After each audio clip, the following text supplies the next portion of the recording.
This is a photograph of my son Isaac when he was 7 years old. And it's taken on the occasion of this wonderful family holiday when we took all the children for 4 months travelling around Australia.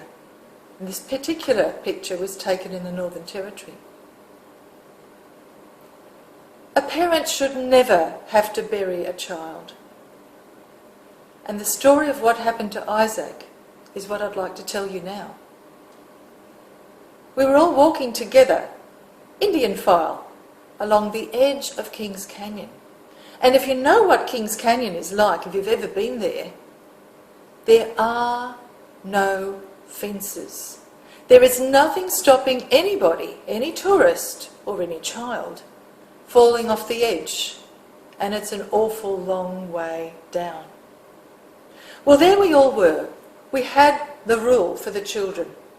And the rule was this: everybody had to follow the person in front. Now, we had 5 children.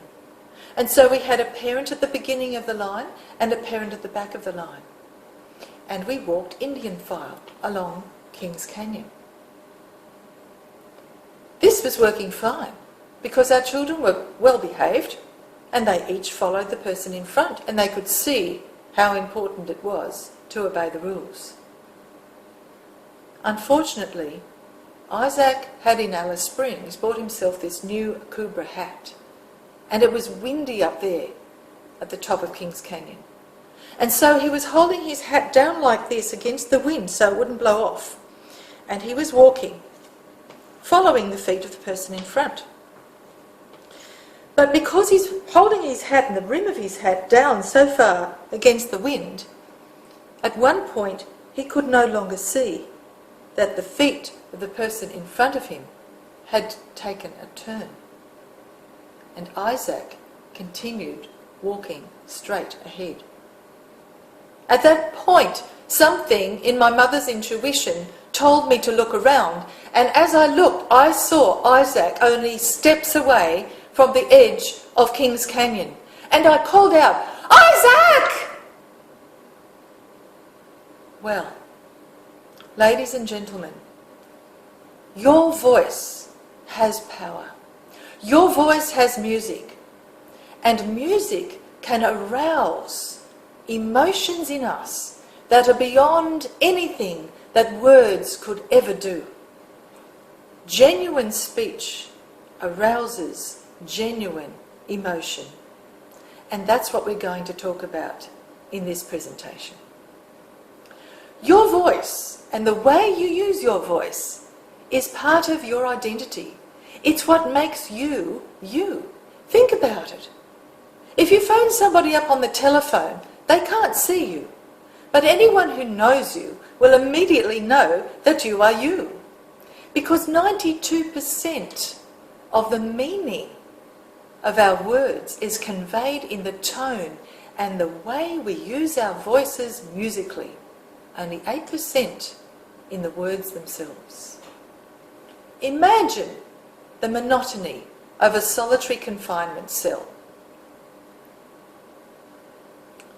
The sin of monotony in a speaker is a little bit the same in the effect it has on the audience as death by PowerPoint.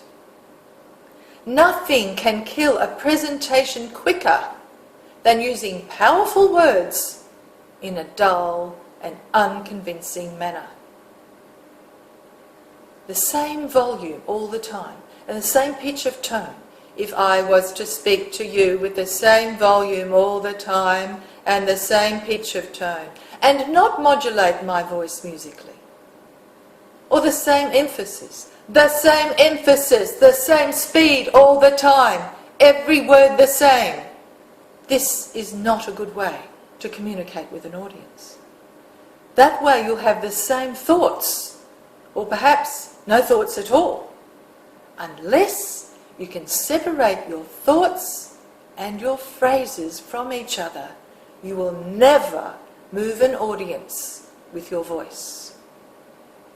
Think about it. There's a variety of sounds in nature. Think of the birds and the sounds of the trees and the different animals, all the different sounds we have.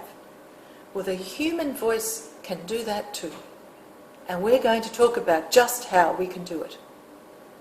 Because when we use our voice, we can convey, not just with the word, but the way we say the word, we can convey truth. We can convey force with our voice. We can convey feeling with our voice and life with our voice. As long as we practice the way we are using our voice. Therefore, we are first going to now begin with a vocal warm-up, as every singer and every speaker ought to do before they give a presentation. This is even more important than that introduction, which is the beginning of your speech. Let's now explore our natural voice range. Firstly, ease and openness of our voice. We start with good posture, standing, what I say, tall and proud, so that our breath can come from here. And that way we give ourselves vocal support, and our voice then can have power and energy to deliver the message that we want. I'm going to invite you now to stand wherever you are in watching this presentation and join in with me. So first of all, we stand with our feet the same distance apart as our shoulders, and we are sure that our knees are not locked. With the children I always say, I never lock my knees, I never lock my hips, rib cage tall. So we stand tall and proud. We can even stretch our arms up in the air, stretch as high as you can, and breathe in, and then hiss out. Now we're going to talk about our shoulders. Roll your shoulders. Roll them from front to back. And then park your shoulder blades on the imaginary shelf behind you. Or if you like to think of it this way, tuck them into your back pockets. Turn your head this way. And then back the other way, as far as it will go that way. And back to the middle. We need to make sure our neck is not tight and our jaw is not tight either. Our head should feel as if it's floating on the top of our neck. As we are standing tall and proud, not trying to stand to attention like a soldier, but tall and proud with our shoulders back and everything open here, because breathing is a very important part of vocal production. Now, say these words with a tight throat. I hate you. Okay, now, do the opposite with your throat and neck. Let it be loose, relaxed, open, and think tender thoughts as you say, I hate you. A totally different meaning, but a good exercise. What we need is for our throat to be free from strain. So let's now do a lazy yawn. Yawning is a good thing to do as you're warming up your voice. Imagine you have a hot potato in your mouth. And we're going to do what we call crescendo diminuendo gestures. Crescendo means gradually getting louder. Diminuendo is gradually getting quieter. So we'll go as if we have a hot potato in our mouth. More, more. Try this with me, and your throat is free from any strain. Whoa! Good. Take a breath from here. What I always say to people is imagine you're not breathing in through your mouth, but imagine you're breathing in through your belly button. More! Okay. Now, let's think about lips. We need flexible lips. Mo, me, mo, me. I know you feel silly doing this. Just close the windows and doors and do with me. Mo, me, mo, me. And you can make all different shapes with your lips. Me, more, me, more. All the while, we're going to be breathing in the middle part of our body. Now I'm going to tell you something very important, which I've noticed with beginning speakers, something I want to tell all of you not to forget, particularly if you're nervous, and that is to breathe through the belly button and to breathe out. Too many speakers forget to breathe out. They breathe in, and they breathe in, and they breathe in, and they get more and more nervous, and they don't breathe out. Now the more air you take in, low in the abdomen, imagine that you are filling up your air as if you were filling up with water, and the more air you take in, the more vibration you can put through your vocal folds, and the more sound you can easily make, so that your voice floats over the top of the audience, all the time supported with your lower breath. When you breathe in as if you're seeing a friend on the street who you haven't seen for a very long time, like this. Ah, nice to see you. So the air all goes into here. We blow up our tummy balloon. We don't breathe here raising the shoulders, but we blow into our tummy balloon, breathe into our tummy balloon, as if we've just seen a friend we haven't seen for a long time. Try with me. Breathing in. Ah. Now that's a silent breath in.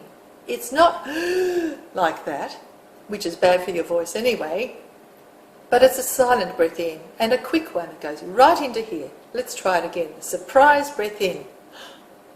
Ah. Good. Now we're going to take the same surprise breath in, and we're going to say the alphabet in one breath with meaning. Let's do this together. Surprise breath in. A, B, C, D, E, F, G, H, I, J, K, L, M, N, O, P, Q, R, S, T, U, V, W, X, Y, Z. Good. You might want to pause here and have a little go at try that again. We're now ready to develop the vocal range. We're going to do some sighs, as if we're doing sirens. So again, we'll take our surprise breath in, and this is what we'll do. Ah. Now your voice may be higher or lower than mine, doesn't matter, and wherever your voice is. So let's do this together. Surprise breath in. Ah.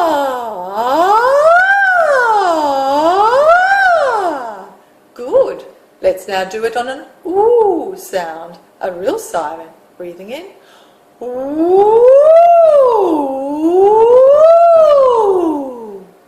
Now you may find that this is all very silly to you, but I'm telling you, this is important to do if you're going to be a public speaker with a voice that responds, that is strong, and that you can use to put power behind the words that you're saying. The second aspect we're going to think about with our voice is forwardness. Think your tone forward and out. Ooh! Ah! Try that. Now when you say ah, imagine that this is the top of your mouth and these are your front teeth. I'll just turn it sideways and show you. Sing or say the sound into the back of your front teeth. So we're going to sing an ah, and we're going to put the sound into the back of the front teeth. Imagine that's where it's going, like this. Ah! Get that sound forward right through your front teeth. Try it together. Ah! Good. And now let's try the syllable as in sing. And again, imagine the sound going forward and out through the front teeth. Breathing through the belly. Yes. Now let's try it with im. Still imagining the sound through the front teeth. Surprise breath in. Im. And lastly, an. Surprise breath in. An. Did you remember?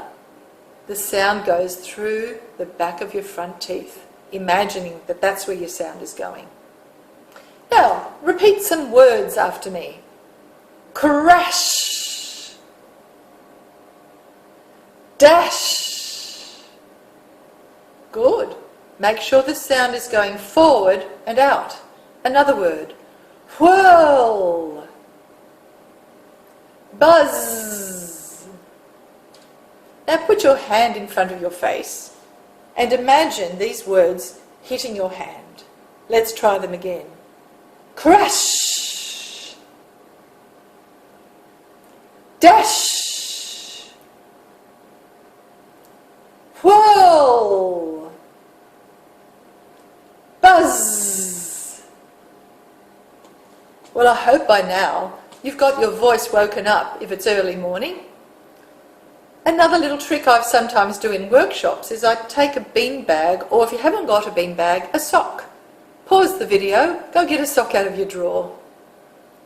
And you take that sock and you throw it, and as you throw it you project your voice the same way. So if you throw your sock a long way, it'll go, ah, like that. Or perhaps you're just throwing your sock forward and up for somebody else to catch. Ah! Or maybe you're tossing it at someone hard. Ah! Yes! Ah! Or perhaps it's a very light sock and it's going to float up and then come down like a feather. Ah! Use whatever imagery you like. Try some different effects with your sock. Next we're going to do some articulation. Repeat after me. Now this word is going to be without moving your tongue. Hangia, hangia. We're only moving the back, that last bit of the tongue in the back of the throat. Hangia, hangia. Very good. Repeat after me. Red lorry, yellow lorry. Red lorry, yellow lorry. Copper-bottomed coffee pot. Copper-bottomed coffee pot. Tip of the tongue and the lips and the teeth. Tip of the tongue and the lips and the teeth. There are so many words that people mispronounce. And we need to do these mouth-warming and tongue-warming and lip-warming exercises so that we can pronounce words well. Words like gonna instead of going to, or something instead of something, or "'swhat I thought" instead of "that's what I thought." Of course, the Australians say "g'day." Now that might be what you want to say if you're trying to make a point and sound like an Aussie. But consider whether it's appropriate in your speech. What about "hiya"? How are you? Here are a list of words that people commonly mispronounce. How do you pronounce them? You might want to pause and just try them out. Government. Do we always say government, or do we say government? Ask. The number of times I've heard people go ux instead of ask. Well, I won't go through all of them. But words like February, for example, secretary, and as one of the US presidents couldn't pronounce nuclear, these are all words, as there are many more, which need careful attention to be pronounced properly. Speech is modified singing. Speech is modified singing. Now there's a wonderful thing I came across on a program called Radio Lab, and there was a lady there who discovered how her speech is modified singing. We'll pause here now and listen to the clip as she explained what happened. Well, that was interesting, wasn't it? Now, moving on from that, melody plus rhythm gives us the meaning. In other words, the highness or lowness of the pitch of your voice, or its melody, plus the rhythm or the accent, the way you pronounce the different words, gives us the meaning of our words. For example, a simple word like hello. I can say hello in so many different ways, using my voice going up and down in different ways and with different rhythm. And each time it will convey a completely different meaning. Hello. Hello. Hello. Hello. Yeah, you can try a few different versions of your own. Let's talk about the upward rising inflection at the end of a statement or sentence. For example, oh, he's all right? Was that a statement or was that a question? I'll say it again. Oh, he's all right? Do I sound convinced that he is all right? If I did believe he was all right, I'd say, oh, he's all right, or he's all right. Think about when you get up to talk in front of an audience, and if you're making a statement and trying to convince your audience of something, don't sound like you're not sure by having your voice going up at the end as if you're asking a question. These days I notice there are a lot of people who have this habit. We need to be careful about that. The rising inflection gives a sense of faint praise. If you're praising someone and the voice goes up at the end, well done, Johnny, it only sounds faint. Or it communicates polite doubt. Is that true? Uncertain opinion. But if your inflection falls instead, it conveys certainty, good-natured approval. Well done. See how that works.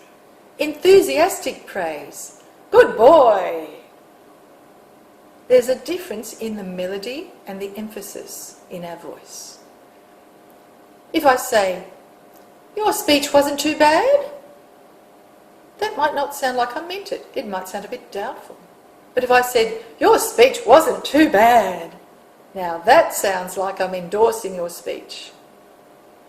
Remember, therefore, that the upward inflection is doubt and uncertainty, and the falling inflection is certainty.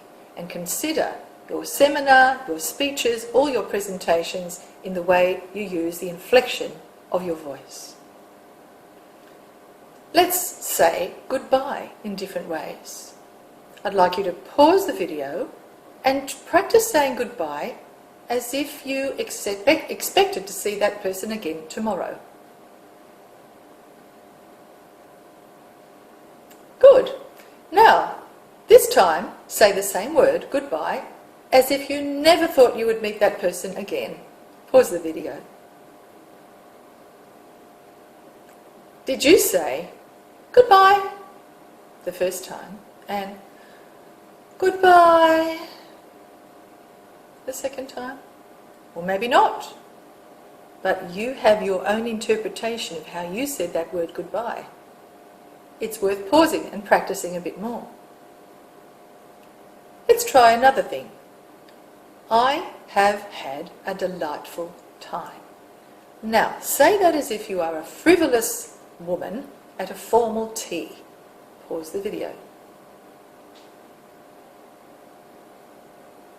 Did you say, I have had a delightful time? Or something like that. Now, try again. This time say, I have had a delightful time, as if you're one of two lovers. Pause the video. I have had a delightful time. I'm sure you had your own way of saying it. Remember, therefore, that inflection is something that is very subtle in our voices, and it gives us very delicate shading within the words, delicate shades of meaning. Too much inflection gives a sense of being artificial, and I experience this a lot when I hear children getting up to read in church. They think they know they're supposed to use their voices melodiously, but they overdo it. They say things like, oh no, or oh I see, or indeed. And their voices go up and down and up and down, but because there's too much of it, it doesn't sound sincere. It doesn't even sound as if they understand the meaning.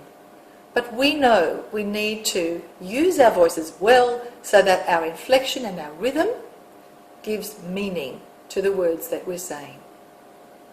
We'll talk some more now about change of pitch. The words, happy birthday to you. Now, we don't speak that at a birthday party. We don't say, happy birthday to you, happy birthday to you, happy birthday dear Jenny, happy birthday to you. Oh my goodness, that would be a terrible party. But we sing, happy birthday to you, happy birthday to you, happy birthday dear Jenny, happy birthday to you. And usually frightfully out of key. But that's all the fun of it, isn't it? I had a singing student once. Her name was Helena. Now, Helena was an intellectually disabled lady. And she, as part of her disability, was unable to hear properly the rising and falling inflection or the pitch in people's voices, nor in her own. And she sort of spoke this way all the time. Now, Helena's mother brought her along to me for singing lessons.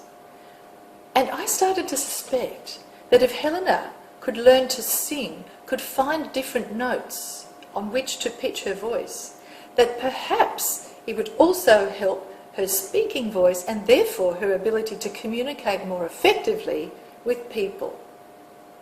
It was a very interesting experience for me. We started off with Helena, just finding wherever her voice was. So if she was talking this way, I'd go on that note, and we'd say and sing things together, and then I moved from there to this note and that note, hello Helena, and eventually hello Helena, and so we moved onwards, gradually expanding the range of pitch that she was able to use.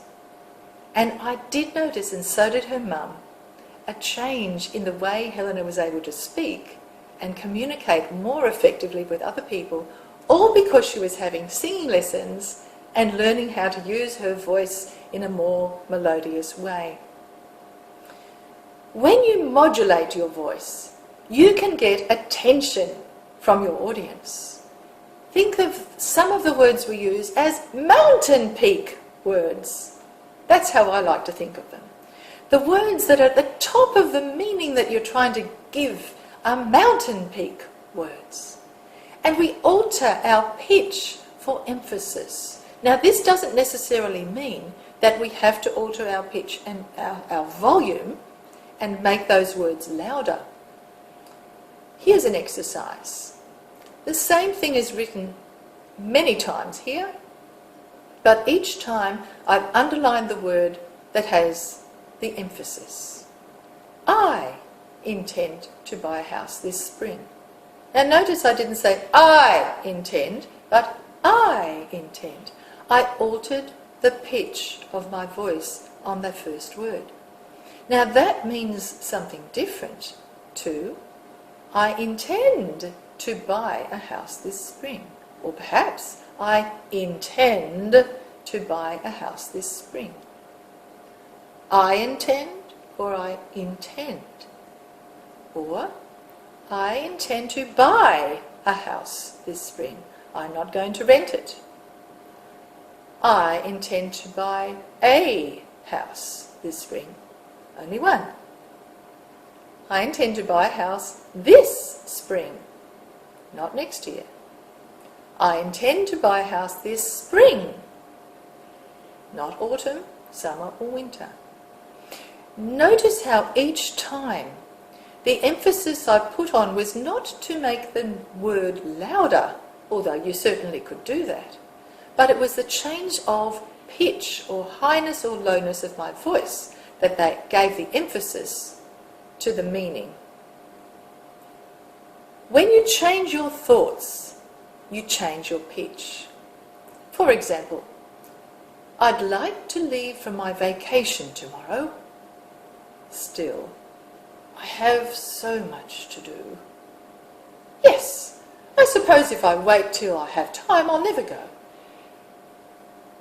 Did you notice that the first statement was at a certain pitch, and then the next statement, which was considering or reflecting on the first statement, I said that in a lower pitch. And then the last statement, which was a statement of having made a decision, was back up at a higher pitch. You can pause the video and try that one out for yourself. When you speak with different pitches, you can sound nonchalant, or you can sound believing that the audience is looking at you. Different ways of communicating your message come from using your voice in a variety of pitches. Now, some of us naturally speak more at a monotone, and others naturally speak more at a rising and lowering pitch. I know there are some cultures where the pitch is up and down all the time.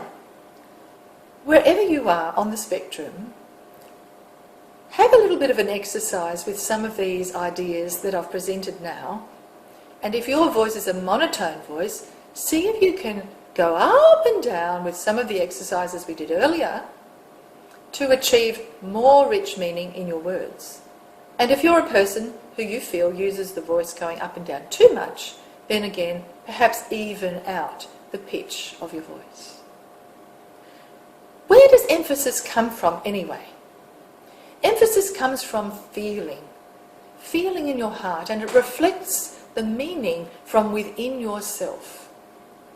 I'm certain that Isaac, when I called out to him, understood the meaning that I had in my heart. But only certain words demand emphasis, and you get to choose which of those words are going to be the ones with the emphasis. Try to use contrasts also. In music we have piano, or quietly, versus forte, or loudly, strongly. So again, as well as the different pitch, you can change the volume of your voice. We have legato, or smoothly in music, versus staccato, which is detached. So you can speak more smoothly for one meaning effect, or you can emphasize in a different way if you speak staccato. We have in music dolce, which means sweetly, versus marcato, which is in a much more punctuated way. And so too, you can speak in a sweet dolce kind of a way, or you can speak with marcato and emphasis. And all of this gives you contrast and comparison. So try that. Speaking loud and softly. Speaking loud and softly.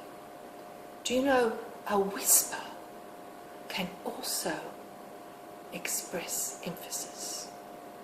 The whole audience stops to listen to you if you're going to say something more quietly. Whether you speak faster or slower can also affect the meaning of your words. We've already mentioned low and high. But whatever it is, it must come from within. It doesn't want to be artificial. Sometimes you might want to give equal stress to words, and that can be effective also. For example, I absolutely refuse to grant that demand. Absolutely. Now those syllables were all the same pitch, the same emphasis. Try it out. Try out this one. It is not the work that kills men. I'd like you to pause the video right here and use this slide now and try out all the different things that we've mentioned so far in pitch, in emphasis, in all the different contrasts of what you can do speaking musically, and try it out on this text. The change of tempo or the pace of your voice also changes the meaning. Think of music again. We have music that is like a lullaby. And what is a lullaby for but to sing a child to sleep? But on the other hand, we also have music that's marching music, and that's certainly a different pace, and it doesn't make people go to sleep, but it emphasises in a way that marches people off to war, inspires men to go and to do the deed their country's calling them to do. Just think about movie music. You are probably not aware about how powerfully the music that has been produced behind the scene that you're watching on your movie is affecting your emotions. Think about shops. What kind of music do they play at Myers? And what kind of music do they play at McDonald's? At Myers, they want you to stay a while. Go a little bit slower. Look at this thing over here and that thing and perhaps buy it. But at McDonald's, they want you in and out, order your thing, get your burger and get the next customer in as fast as possible. Music is very, very powerful. Beginning speakers often speak much too quickly. The change needs to be natural. So if you are a beginning speaker, or if you're working with people who are beginning speakers, help them to focus on the pace and the tempo of their speaking, and perhaps slow them down, get them to breathe here with that silent surprise breath, remind them to breathe out as well, and even their nerves will settle down a great deal. Think about this. I can't remember what I did with my knife. Oh no, I remember. I gave it to Mary. Now there's an example again of a different pace and the way that the pace or the tempo alters the meaning or supports the meaning of the words that you're saying. What if I said it the other way round? I can't remember what I did with my knife. Oh, now I remember. I gave it to Mary. Certainly there's meaning in there too, but subtly different shade of meaning. Here's another example of the way the pace, the tempo, can alter the meaning or can add meaning. Have you ever read any of those Cat in the Hat stories by Dr. Seuss? Well, here's one. This is in the middle of the actual Cat in the Hat story. I know some tricks, said the Cat in the Hat. A lot of good tricks. I will show them to you. Your mother will not mind at all if I do. Then Sally and I did not know what to say. Our mother was out of the house for the day. But our fish said, no, make the cat go away. Tell that Cat in the Hat you do not want to play. He should not be here. He should not be about. He should not be here when your mother is out. Now, have no fear, said the cat. My tricks are not bad, said the Cat in the Hat. Why, we can have lots of good fun, if you wish, with a game that I call Up, Up, Up with a Fish. Put me down, said the fish. This is no fun at all. Put me down, said the fish. I do not wish to fall. Yes, I deliberately changed the pace or the tempo of my voice to convey the different characters and the narrator, and to convey the different sentiments behind the words that the different characters were saying. This is to show you how the pace of the words can show emotion. Fast pace usually conveys excitement, joy, or perhaps intense anger, whereas a slow pace will convey sorrow or a sense of dignity, sense of solemnity. Let's pause again and look at this text. I don't want you to forget what I said. I want you to remember it the longest day you... I don't care if you've got 6 guns. Try this one out yourself. Pause if you like. Pause and power. Mark Twain said, no word was ever as effective as a rightly timed pause. Think about this. Before a word, a pause can highlight the importance to the audience of the word you're about to say. If you have a list of numbers, for example, then pausing between them can give the audience a chance to contemplate and absorb what numbers you are saying. A pause can also clarify relationships between ideas. This man, my friends, has made this wonderful sacrifice for you and for me. The third thing a pause can do is to tell the audience to consider the answer to your question. Would you like to pay less for tax? Ladies and gentlemen, we can use pauses effectively, and particularly before a word that you want the audience to remember. Silence can be so eloquent. Silence can achieve effects that no words could accomplish. Musicians know this. Music also communicates beyond words, and Mozart used rests as effectively as he used his notes. Beethoven's Fifth Symphony, consider it. Bum, bum, bum, bum. Bum, bum, bum, bum. Imagine that without the pauses. Bum, bum, bum, bum, bum, bum, bum, bum. Not half as effective, is it? The thought that comes after a pause is much more dynamic. It creates a sense of suspense, a pause does, like a cliffhanger. And the winner is... A pause penetrates ideas like slow rain. Canberra in 2 days. You have as much time as a millionaire to get your message across. Hurrying is a sign of smallness, but taking your time is a sign of richness and being in control.